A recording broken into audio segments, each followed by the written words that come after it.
పౌర సరఫరాల శాఖ మంత్రి Nadendla Manohar press meet comments. Kakinada port నౌకలో రైస్ అక్రమ రవాణాపై కీలక ఆధారాలు సేకరించాం. గత ప్రభుత్వం తయారు చేసిన రైస్ మాఫియాపై ఉక్కుపాదం మోపి ప్రక్షాళన చేస్తాం.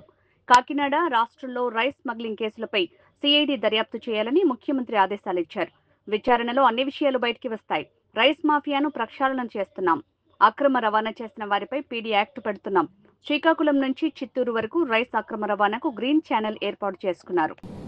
ఈరోజు గౌరవ ముఖ్యమంత్రి గారు రాష్ట్ర ప్రభుత్వం తరఫున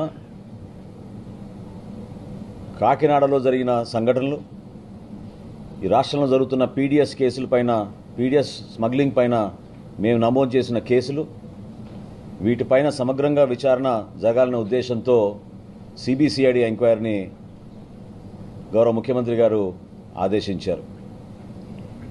ఇది ఖచ్చితంగా మనందరం కూడా హర్షించాల్సిన విషయం.